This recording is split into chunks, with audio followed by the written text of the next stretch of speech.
Ditwah புயலினால் கடுமையாக சேதமடைந்த பதுளை மாவட்டத்தின் மீகஹகிவுல பகுதியில் அமைந்துள்ள தல்தின நீர்ப்பாசன திட்டத்தின் முதற்கட்ட நிரந்தர புனரமைப்பு பணிகள் ஆரம்பிக்கப்பட்டுள்ள நிலையில் இந்த திட்டத்திற்காக 1227 லட்சம் ரூபாய் நிதி ஒதுக்கப்பட்டுள்ளது. சூறாவளியினால் சில பகுதிகளில் உடைப்படுத்து சேதமடைந்திருந்த இந்த நீர்ப்பாசன கட்டமைப்பு இதற்கு முன்னதாக நீர்ப்பாசன திணைக்களத்தின் நேரடி மேற்பார்வையின் கீழ் பிரதேச விவசாயிகள் முப்படைகளின் பங்களிப்புடன் சிரமதான அடிப்படையில் தற்காலிகமாக புனரமைக்கப்பட்டிருந்தது.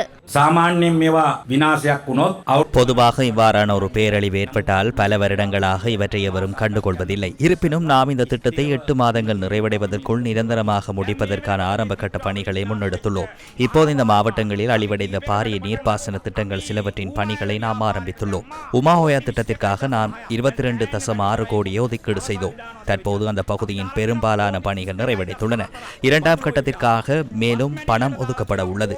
பதுளோயா திட்டத்திற்காக நாம் 32.4 கோடி ஒதுக்கியுள்ளோம். பக்மெடில்ல திட்டத்திற்கு 13 கோடி ஒதுக்கப்பட்டுள்ளது. இதற்கு 12 கோடி ஒதுக்கப்பட்டுள்ளது. இந்த 4 திட்டங்களுக்கு மாத்திரம் நாம் 80.2 கோடியை ஒதுக்கியுள்ளோம். மேலும் நிதி அனுப்பப்படும். வாய்க்கால்கள் மற்றும் வீதிகளை அமைப்பதற்காக 500 பில்லியன் ஒதுக்கப்பட்டது. 50,000 கோடி ஒதுக்கப்பட்டது. இது சிறிய தொகையல்ல, 50,000 கோடி.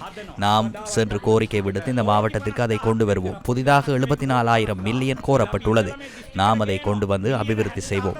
பதுளை மாவட்டத்திற்கு இதுவரை இவ்வளவு ஒரு பாரிய தொகை கிடைத்ததே இல்லை.